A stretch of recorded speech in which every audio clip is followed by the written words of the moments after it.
Welcome back, my friends, to the Sweet Spot, where IT leaders share their insights with other leaders and others that want to lead. My name is Carlos Vargas, and as in every week, I'm here with my two co-hosts, Howard Holton and Paul Lewis. Hey there. So you guys got tired of the cold, and you sent it my way, because it's freezing in Florida. It was 5 this morning. I don't want to hear you're freezing in Florida. That's right. Oh, it's close to 40. That's like 5 for Paul. No, I'm talking, you and I have the same measurement, so it was 5 for me. Right. And I didn't lose any of the cold, so maybe it's spreading, but it's not Right. like I gained heat out of it. Yeah, we got, I think, 3 inches of snow over the weekend. Yep. I Although- still have snow. I constantly get blanketed. How do they know that they were 3 inches? Is there any insight, any information? How do they measure that? That was weak. Try another one. Yeah, I think we need a little more build up there, Carlos. Well, tell me, like, It's actually kind of interesting. Denver, I live in Denver. I think we've said that a bunch. Denver has the best meteorologists in the world. It's a real hotspot for people that study climate, microclimate, right?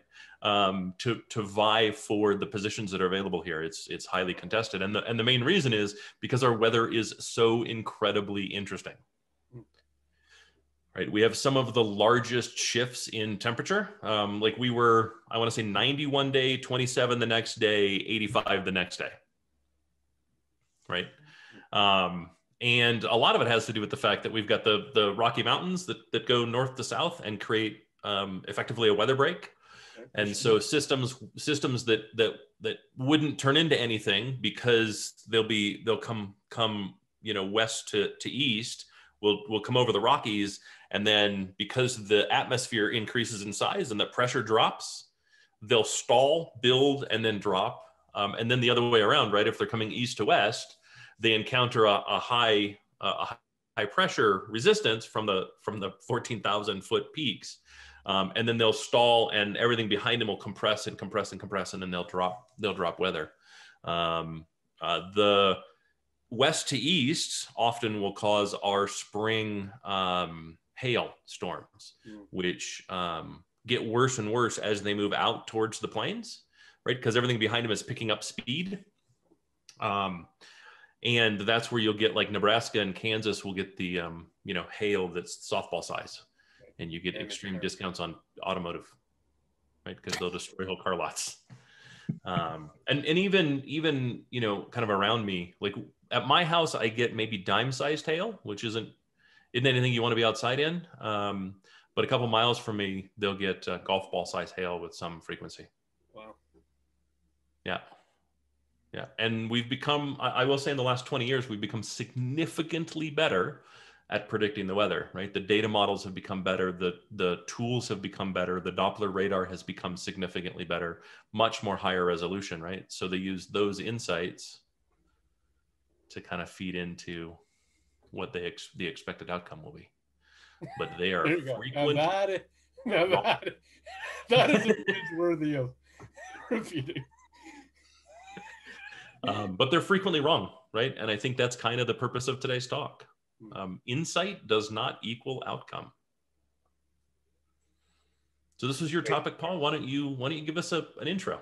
Sure. So as we have done in the past, we tend to talk about things that are interesting to us at the moment. And this one topic I actually wrote and submitted to LinkedIn this morning. So up on the site, my 40th article, my January article, so Happy New Year article, is talking about this particular topic. Now, I started by talking about why New Year's is sad for me and happy for anywhere else, right? It's sad for me because of all the loyalty resets, right? I now have 0 hotel nights, 0 miles, 0 caramel macchiatos, right? I'm running 0 now. And the uphill climb it's going to take for me to maintain status next year is gargantuan, almost impossible. So I thought to myself, if I was one of those companies, if I was a loyalty company or a big box store, or an airline or hotel, and I'm doing analysis on my loyalty program and on my sort of elite status members, how am I satisfying those people? Sure, I could derive a bunch of insight, right? I can look and say, this particular segment has achieved in the past, could potentially achieve in the future, or I could look at things like specific attributes, right? To say this type of person constantly buys product X, but they've never once bought product Y, and why haven't they done that before? Like, I can get some reasonable facts out of that. One could call those insights, but how do I translate those insights into both why does this person not buy this product? And then more importantly, what changes do I have to actually implement to get them to do that, right? I can get the what, I can get the how, I can get the when, but I can't really get the why, and I can't really understand without guessing what I should do about it. It's kind of the traditional thing, and I'll let you jump in a second. So if you look at outcomes as sort of three distinct things, is knowing that the problem of understanding change is difficult, that satisfying customers is incredibly laborious, and the strategy to grow these programs or grow this customer segment is just simply not obvious. So while it's true in the loyalty programs, it's also true just in products in general. Change, satisfaction, and growth are all outcomes. How do I translate those insights, in fact, to those outcomes? And I've got some thoughts on it, but maybe you jump in and tell me what you think about the topic. Well, I think one of the things that jumped out to me is two different industries I'm a fan of. One is automotive, the other one is whiskey. Okay. And your most loyal kind of buyer, right? The most fervent buyer is the one you least want in both of those industries, right? The reality is car dealers and even manufacturers to a large degree despise the enthusiast, right? To the point where I think despise might actually be the right word. We're the hardest sale by far. We know more about the car than the dealer does by far. Right. We generally have an encyclopedic knowledge of its competition, and don't have any patience for the BS. And when we test drive, we're really interested in the edges rather than the middle. Right. All of that is exactly opposite of your standard buyer, right? Your standard buyer is interested in the infotainment. An enthusiast is generally not. Right, that's a kind of table stakes feature set rather than a highly focused feature set, right? They're in the table stakes, or the kind of your standard buyer is interested in gas mileage. An enthusiast almost never is, right? They rely on the dealership for information, even if it's anecdotal, even if it's somewhat made up, guessed on the spot, whereas an enthusiast is not, right? Your average buyer is interested in financing through the dealership, even if they bring their own financing with them, right? And are much more easily swayed by conversations around the Foursquare, which, if you're not familiar with, is a way to confuse you about the finances of, the car you're buying. Right. Whereas the enthusiast is really interested in, I want this exact color combination with this exact wheel set with these exact features, and I'm paying this exact price. Right. So, and where normally a sale is about an hour of the salesman's time, an enthusiast can be multiple multi-hour trips. So they don't like us. In the same way that the whiskey buyer, right, the whiskey collector, is really interested in allocations, right? They'll come in the store, they ask about allocations. When they're told no, they leave. Nobody likes them, really, right? If I were to be, if as a manufacturer, I were to look at those things and say, how do I further gather those pieces of the market? Hopefully the insights would tell me to not, right? The cost to retain is entirely too high. And I think that's an important part of the insights to outcomes, right? Sometimes the insight has to be no. or the outcome has to be no from the insights, right? And I think it's often something we don't discuss enough, right? How do I determine that the market I'm going after is actually worth the investment to go after it before I even begin? Yeah, that's a good point. I think that's pretty distinct difference between the insights and the outcomes, right? The insight should be facts that, whether they're obvious or not, whether they're intuitive or not, are still facts, right? This client segment buys this way, they buy this product. Like those are just facts and known things. And it may require science to get to that knowledge, right? I might have to do intense analytics to understand that fact, but it's a set of facts. Outcomes still is something I think is possible, or I wish to do, or I believe is competitive, but I don't really know, right? Because I haven't known in the past. I've just based it on my business acumen because I've been doing this for 35 years, and therefore I must be doing it well since I'm a successful company. Okay, but how do you really know? But in the same statement, how do you know? You know that the fact is true, but you don't know why it's true. And I wonder if you spent the time to discover why it's true, that'll help you to discover whether it's an appropriate outcome or not based on change of that fact. Sure. I think the question becomes really important though, right? Because an insight is just a bare fact. But the truth of the matter is the insight comes about because of a question we ask, right? I'm trying to determine what's the likelihood that this buyer will buy this thing, as an example, right? And I think a lot of it starts with the question, right? So I'll take my previous example, right? And we'll do both of them just for the fun of it, right? If we can reasonably agree that the enthusiast is an expensive buyer, and thus potentially not worth retaining, then the question might be, how do I change the buying model to better support the enthusiast, mm-hmm. right? To streamline that process, right? Because ultimately, regardless of whether they're an enthusiast or not an enthusiast, right? Whether they see a car as a piece of their soul or as a conveyance tool, I still want the buyer. I still want 100% of the addressable market, not 90% of the addressable market. So how do I change, the process to better support the enthusiast?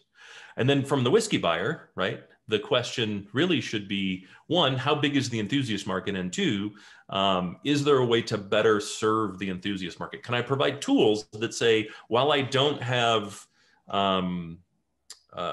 Stag, what I do have instead is these 7 bottles that have a similar profile that are readily available that you might find interesting to try.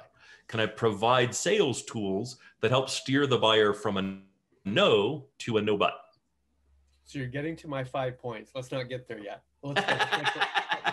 Let's double click on those. And I know it to be true because we think alike that you'd already discovered what those 5 are already. Let's stick to outcomes. So I talked about 3 outcomes that I thought was the most relevant, or what was most likely to be the highest order top line impact, which was impact of change, the impact to customer satisfaction, and then of course, how I'm going to grow, right? Now, those are sort of external based outcomes, but there's also internal based outcomes, like how do I make better decisions, or how do I become more efficient, or how do I discover things like fraud, right? Those are sort of the internal type stuff versus the external type stuff. Do you see other outcomes that are more relevant, or do those outcomes sort of settle into most industries for you? I think there's always a nuanced conversation to be had, but I think they largely probably fall into one of those 3 things. Okay. Right. Yeah, like when I took the loyalty program, mostly because it affects me this year, as one of those impacts, right? To say, if super elites can't achieve the appropriate mileage this year, what changes do you have to implement in the program to still keep their satisfaction high? I don't know. Like, I know I could determine who the super elites are. In fact, I could determine with general probability whether they'd be able to fly or not based on past behavior and current environment. But I won't really know, of the ones that I want to keep, how I should actually change the program to keep them. And then if you look at growth, how do I add more super elites over time? Maybe not 2021, but 2022, 2023. What incentive do I have to make for the 50K people to become 100K people? Or how do I ensure that the 25K, the lowest tier, are continuing to be satisfied with the program attributes that they're currently getting? Or can I change them to give them less stuff, but keep them with the same level of satisfaction? I don't know. I don't have any of those answers. No. That kind of double clicked why I was thinking that way. But I think the question also is, what's my goal? Right. And status is easy. My goal is to grab as much of the grab 100% of the market. Right. I want to have so many people staying at my hotel chain. I want to have so many people flying my airline that at least one of my competitors go out of business, if not all of them over time. Right. And elite status is a way to do that. And I think part of the issue and part of the kind of constant balance is, how do I justify the cost of the program with the value of retention? Mm-hmm. And COVID has really brought up an interesting perspective, which is because over time we watch them get less and less and less valuable to us, to us, the elite, right? Benefits that we had 10 years ago, we no longer have, right? Miles that we had 10 years ago, we no longer have, right? They're constantly juggling and changing things to really justify the fact that these programs aren't necessarily free. Right. That there's a level of gamemanship on both sides. Right. And ultimately, then the question becomes, are we doing everything we can to grab those, to retain the number of people that we want and continue to grow, kind of to your point. But then COVID comes along and throws a monkey in the wrench. Right. Because the fact is, Marriott reset. Right. United did not. Southwest reset. United did not. Right. So now I can look and go, well, United didn't reset. So that's a point in their favor. Do I continue all of my travel through United? Or do I look someplace else? And as a secondary airline, because Southwest reset, and there's no way I'm going to be able to hit it this year. Do I look to a secondary airline? Is it a good time to try to switch to JetBlue, to switch to Virgin, to switch to Alaska, or to switch to Frontier, right, as my low-cost carrier? And then on hotel chains, because Marriott switched, because Marriott ended, right, is there any value in continuing with Marriott? Do I switch to, Hilton or Hyatt, as an example? It's a safe year to do it. It's also kind of ridiculous that they allowed them to expire, because it's also a safe year for them just to continue the programs. Right. The programs only cost money when you're traveling. Right. They don't cost money when you're not traveling. So in a year when people are not traveling, to not just simply extend it by another 12 months, and even if you suffer a few $100s in cost, you gain the retention. Right? The conversation never comes up if they simply would have extended it by one more year and said, due to the continuing advent of COVID and our projections, we're going to continue it throughout the year. As a matter of fact, not only are we going to continue it, but based on your level, we're going to give you bonus miles for the year for all the travel that you do, right? We're going to increase our multipliers to try and encourage you to travel. Right. We'd prefer you do it in a safe manner, blah, blah, blah, blah, blah, right? Matter of fact, for Marriott, if you, just to get you kind of to use Marriott and continue to be a loyal customer, we're going to give you a discount level on hotels that are in your home city. Right. I would have expected to see some things like that. I would have expected to see these enterprise look and go, loyalty is really important. It's why we make the investment in all these loyalty programs. Retention is the goal of the loyalty program, right? Because it's not just about how much can I get you to travel to attain the loyalty, but how do I make sure that you're loyal to my brand? Because at some point, COVID's going to be over. Attached, right? So a Marriott ambassador is $20,000 worth of spend. Air Canada Super Elite is $20,000 worth of spend. The last thing you want to happen is a free, easy status match to your competitor. Right. Where I will then take up that entirely $20,000 and spend it somewhere else. Right. And even if a big chunk of their, like 10% of their Super Elites did that, that'd have a dramatic impact on their top line. right? And all it takes is one of them, one of the competitors to go, we'll just match it for 18 months instead of the normal 3 months. Like, we know you're not going to travel this year, but we really want your business, right? And so we're going to match whatever status you have on Marriott, us, Hyatt, we're going to match for the next 18 months. That gives you enough time to not only take advantage of that status for the little bit of travel you have in 2021, but in 2022, as things heat back up, it gives us the ability to retain you, to really show what we think your value is, even though we didn't get to experience the value in the past. Right. Okay, so part 2 of this topic. So part 1 was, let's discuss, distinct differences between insights and outcomes, right? Part 2 is the IT answer to this usually is the DNA practice, right? The IT answer to this is, let's connect to 1,000 points of light. Let's integrate data inside and outside. Let's engineer that data. Let's orchestrate that data, applying mathematical statistical algorithms, and let's find those nuggets of gold. Let's create that insight. And it might be with MIS, it might be with dashboards, it might be with analytical results, but ultimately it's a set of facts that get delivered. And that's kind of our approach. But technology kind of stops at fact. It kind of stops at insight. And yes, there are tons of examples of predictive and prescriptive stuff, of probabilities and possibilities, sure, but that doesn't necessarily equal an outcome, even if it's a better understanding of the fact. Your thoughts? I mean, I totally agree, right? And I think as technologists,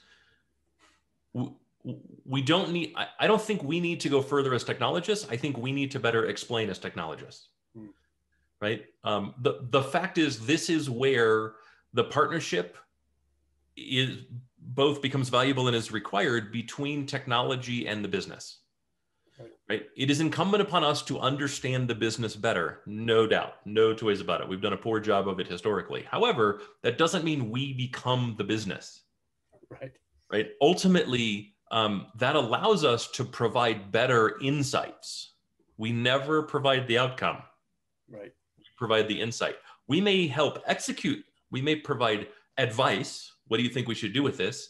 Well, it says we'll get better engagement with our customers and thus increase our retention if our app is changed in the following 7 ways. Cool. We kind of own that. If you would like, let's review that. We'll go through, we'll provide a budget, and then we'll run the project necessary to implement those changes, right? Whether that's internally or externally. Cool. That makes logical sense, right? But the fact is, we're not the ultimate decision makers on turning insights into outcomes. The business still has to own those. But it is required upon us to say, these are insights, not outcomes. The application of these insights will get us to outcomes, but insights do not guarantee outcomes any more than past behavior in stocks guarantee future results. Right? Which anyone that bought Bitcoin over the weekend is crying in their shorts this morning, because I don't know if you've noticed, but Bitcoin went up more than 100% over the last month. Yep. And lost 25% of its value last night. Twitter lost $5 billion since the weekend in value. Wow. Well, Bitcoin lost, I think 200 billion in value. That's a big number. No, it was 1.2 trillion. So they lost a quarter of 1.2 trillion. So they lost $300 billion. It's digital currency. It's not real. I mean, it's still value, right? Twitter's wasn't real either. Right. It's still stock value, not real dollars, right? Nobody came to their bank account and said, well, we understand your balance was good, but we're taking $5 billion in balance away. Right? It's kind of the misnomer of the whole mess. But I think it's really critical to kind of understand that we have a responsibility to explain to the business that what we help them derive is those insights. Right? Without them, we're not creating outcomes. So then here's my set up 5-point plan. Tell me if you agree with these 5, you add 5, you'd remove 2, whatever you want to do. But here's kind of what I believe to be true based on the requirements to shift from facts or insights into outcomes. So the first one, overwhelm yourself with facts. So it's not about a single fact. It's multiple facts. It's hundreds of facts. It's multiple perspective. It's multiple dimensions. It's multiple periods of time. And it doesn't always have to be intuitive, and it may not always be relevant, but the more you have, both in volume and dimensions, the better. Plus, go beyond structured data. Look at your unstructured data. Look at your digitized images. Look at the digitized documents. Look at contact center recordings. All of that is adding to the facts. That's number one. Apply institutional knowledge to those set of facts beyond a single deployment. So the reality is loyalty program is a department. So loyalty programming is generally a marketing function. But if you go outside of marketing and you look at finance and you look at customer success and you look at sales and you look at the executive and you look at the history of the company itself, look and evaluate the program over time. Over its 20-year period, what changes have I implemented? How have I made money differently over time? How have I spent money differently over time? What have my assets and my suppliers and my customer segments have changed over time? Create an understanding of that institutional knowledge and apply that to the facts. Thirdly, determine where you fit in the industry as a whole and use those facts. So are you part of a larger supply chain? Are you both the buyer and provider of a two-sided network? Are you 1% of the market or 98% of the market? Like, where do you play? Do you provide mass market products to all consumers in the US, or a niche product with a niche consumer just in Toronto, right? Know where you play in the actual market. Number four, and I think this is a fundamental one which people miss all the time, which is understanding the actual customer behavior, a people humanistic perspective. This is psychology, this is sociology, this is anthropology. Get a real deep understanding of how people make decisions, how people decide whether they like you or not, why they would choose to do business with you or not, what their future focus on, how important is money versus family versus power, all of those things, because that'll help you not only with the why, but what they might do if you make change. And then finally, my fifth part is coordinated testing of changes. You can't just make a global change and implement it and hope for the best. You need to make micro changes, small changes, maybe segment by segment, test them out, champion challenger, fail fast, figure out what works and what doesn't work, and then make the changes that have the most positive effect to have a much more likelihood of hitting the most positive outcomes. Your thoughts? Overall, I think it's a great list. I was looking down because, and this might be a shock to our viewers, we don't pre-plan these. We come up with a topic before we start recording, and then we start recording, and it allows us to be a whole lot more conversational. Yeah. Right? So I hadn't heard these five before. I didn't read the article. I purposefully did not skim the article so that we could so that it could kind of all be new. So I was making notes while you were going along. So I take a little bit, I want to add an asterisk to your very first one. All right. I totally agree, overwhelmed with facts. At the same time, develop a methodology to rank the facts, right? Because the more information I have, I run the risk of a couple things. One, I run the risk of less likely facts, because a computer doesn't say whether a thing is 100% true or 100% false. It returns a likelihood.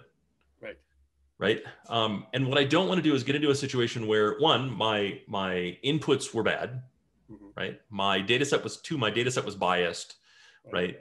Three, I simply ignored large amounts of data. Or four, as I added more points of light, as I added more data sources, as I added video, as I added unstructured data, as I added semi-structured data, it's entirely possible that the facts are going to change as the machine learns and knows better. Right. And so come up with some way to relate the facts to some sort of what I would call maybe sort the truth table, something along those lines, right? Where you're able to look at things and determine how likely is this fact to apply to my situation. Right. or level Right. of completeness of the fact. Like this Something. fact is based on 20% of the information I have. It might change based on 50% of the information I apply to it. Right. Right. Or this fact, the nuance of this fact was we played this on our existing customer set. And the reality is what we're looking to do is grab new customers from a different segment. Right. So it's not necessarily likely this is going to be representative of the new customer segment we're trying to retain. Right. Right. And so I would say make sure that your fact set is nuanced would probably be the best way to put it. Right. If the why for your buyers says my buyers buy in this pattern because all of their buying is done in May and June because they're relying on their tax return for the purchase. And again, this is an American-centric reason. And then you find out that all of our existing buyers are white males between the ages of 38 and 55 who make more than $125,000 a year. And we're not going after that market. Maybe you should include that in your facts table. Maybe those are the nuances involved in those particular facts, right? Just to use an example that I randomly pulled out my tush. And then also recognize that as you increase the volume, as you increase the facts, as you start to look for more and more and more facts, you're trading completeness for agility, right? Time is going to be a massive consideration there, and cost. You can't process data for free. You can't store data for free. You can't add tool sets for free. And so you really need to balance what does agility look like, right? How quickly can I start testing? How quickly can I start trying to validate this data? And how quickly can I start experimenting? Because a very big part of all of this is experimentation, as in I roll things out in a test fashion to a small segment and see, does this start to net positive results or negative results or nothing at all, right? Can I track it in some way? I love apply institutional knowledge to the facts. Just make sure that you again go wide, right? Part of the reason that we use, say what? Outside of the current department, more than just one person. I would say outside of the current company. Yeah. Right? Outside of the current geo. Right. We've talked about perspective a lot. Our diversity episode was 90% perspective. And the reality is the reason we use data is because our current knowledge set doesn't get us there. It just has us do the same thing we did yesterday. Right. And so start by acknowledging that if we already had the knowledge and perspective within the organization to make these changes, we likely would have made the changes. Right. And so make sure that when you're framing the what we know context, it's broader than just what you know, but rather what humanity knows about the problem. So across your industry, right? Maybe within the geo outside of your industry, what do we know, right? How do we create the biggest XY that we possibly can of knowledge and then apply that to the data, to the insights that we're getting back so we can start deriving outcomes. Spend a ton of time on determining where you fit and take that into consideration. I think that was the most important thing, right? If what you know is informed by the biggest player in the market and you're the smallest player in the market, that knowledge doesn't necessarily apply, right? The biggest player in the market. Right. And you're not going to get the same result, right? The biggest player in the market is tuning and picks up 6%. Right. The smallest player in the market cannot tune and pick up 6%. They can tune and pick up 6% of the market they already have. Right. So if you have 1%, you're going to pick up 6% of 1%. You're not going to get the change that you're looking for. Right. At the same time, there's almost nothing the big player can do to pick up 10% of the market, 20% of the market, much less double their market share. Whereas when you have 1%, you actually can double your market share. Right. And then really understanding where you play, right? And how the customer sees you, I think is critical to that whole thing, right? If the customer sees me as the boutique player, right? And the expensive player releasing a bargain basement product with no tunability that's designed for everyone, probably is a bad idea. because one, the customer's not going to see that way. And two, my existing customer isn't going to want to continue to do business if the reason they made the choice was because my bank delivers a catered series of features that Bank of America does not. Right. In fact, it really pushes your diversity inclusion perspective when it comes to the human behavior point. The reality is, me as the leader in marketing making these intuitive decisions are basing it entirely on my own bias and my own perspective and my own life and my own choice, not on the million other dimensions of the million other types of customer segments I'm trying to attract. And therefore, documenting how different types of people make different types of decisions and what's most important to them versus what you think becomes incredibly relevant. It really documents the why this 50K person doesn't ever travel 20,000 more miles. I don't know, but let's double click and see why we think that's actually true, at least on a different set of dimensions. Well, and to use airlines as an example, right? I think one of the least well-known facts about the American Airlines is Frontier is the only airline that does not market to the commercial traveler. Right? Frontier is almost 100% the recreational traveler. As such, they don't have a loyalty program. Right? Because loyalty programs really are based on people who travel for business. Right. They're not based on people who travel for pleasure. If you're traveling for pleasure, you want a discount because all of your money goes to your personal miles, right? Right. And yet, I don't see them play that up at all, right? I don't see how their marketing is set to say, we look at where you go for fun because we want to go there for fun too. You know what I mean? I've never seen any of their marketing. Their marketing is effectively, we go there cheaper than anyone else because we do it cheaper than anyone else, right? and while I think that's okay, at the same time, it's their biggest value is their ability to say, we're willing to take risk and set up a flight to Boca Raton that goes to Boca on Fridays and from Boca on Mondays because we know you want to go to Boca for golf. Right. I'm making a guest example, right? But that's really where number 3 and number 4, I think, come into play because those dovetail so nicely together, right? Why do people travel and where do you fit in travel? I think those two things go together. And frankly, if you can't understand yourself, you're never going to understand your customer. If you can't be honest about yourself, you're never going to be honest about the customer. Right. And you really have to be honest about both of those. And it might be worth using multiple sources for 4 because it's really, really important to understand the customer. Right? Don't just rely on your institutional knowledge about why people have bought in the past if you only own 3% of the market, because you've missed 97% of sales, right? So last bit. So I can use technology, my DNA team, my DNA capability and practice to create those facts. We just outlined 5 or 6 things that we think need to get you from facts to outcomes. But that requires more effort, more people, more expertise, more talent than I actually have. So how does one actually do that? I don't have psychologists who work for me. Like I don't necessarily know what external data I need to collaborate on. I don't have a documented understanding of the expertise within my business. I don't know how to do champion challenger testing of a program change.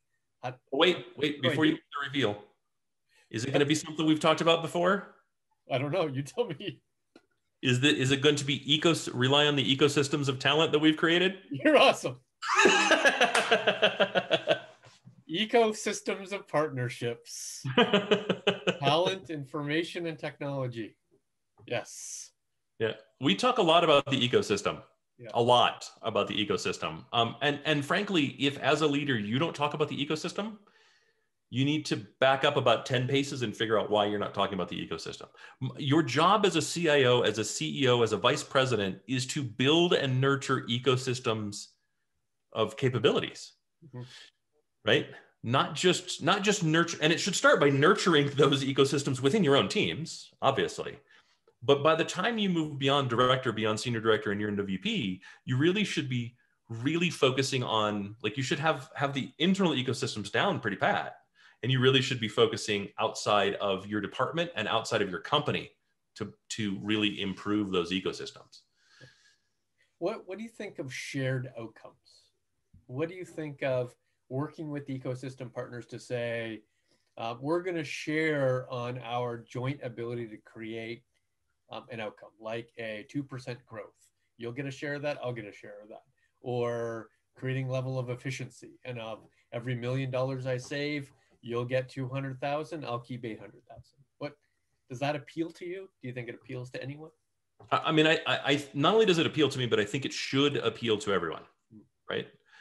But it's still a risk reward kind of methodology, right? Right. You as the vendor have to be willing to give up the immediate bump for the monthly recurring revenue. Right. Right. You as the company have to be willing to sign up for the monthly recurring revenue. Right. It does require a good legal team on both sides. Because not only is there contract negotiation, but I have to have some assurances that neither of us are fudging the numbers. Right. But I have to have some assurances that we have a way to audit what that is. And I have to have some assurances from both sides, right? That we know how to document this and how to read this and how to understand this. Right. And so I would say the nuance there really is, if you want to avoid trouble later, spend a bunch of time in contract negotiation on it. Right. More than you normally would. Yeah. Right. But it helps the buyer manage capital a whole lot better. Yep. And the seller gains that all important monthly recurring revenue number to take back to the board and the investors and the shareholders. Right. And say, we are transitioning to an MRR based business, and this is how we're doing it, right? And it does it in a way that is completely outcome based, right? You can stand on the street corner and say, the proof is in the pudding. I only make $1 if my customer makes $2. Right. Skin in the game. That's what I like about it, is that you're going to participate with me, not only in the long term, but every action will create a positive reaction to which we both get to share in the value of.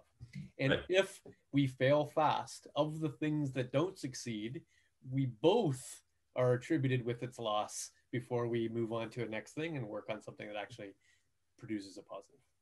And if you look at it logically, right, let's go with your example of 20%, right? As the vendor, you get 20%. No one's going to pay you 100% of the reduced value, right? So let's say you save me $10 million. Or $8 million, right? You reduce my cost by 80%. You save me $8 million on a $10 million deal, or $10 million cost. No one's going to give you $8 million for that. Right. You're going to be hard pressed to get $2 million for that, right? Because it's upfront cost, it's sunk cost, it's all this other stuff. However, 20 cents on the dollar still gives you the $2 million, but it gives it to you every year. Right? Let's say it's a 5-year contract. At the end of 5 years, I've actually got 10 million. On what would have been 2, right? And let's say we do 10% instead, I still have 5 million on what potentially would have been 2. I can think of 0 times in our previous life at our previous employer where we were involved in a project where it wouldn't have worked out significantly better for us, right? To simply take the shared revenue model. I always prefer the growth side of that business versus on the efficiency side, right? At the end of the day, there is in fact a floor.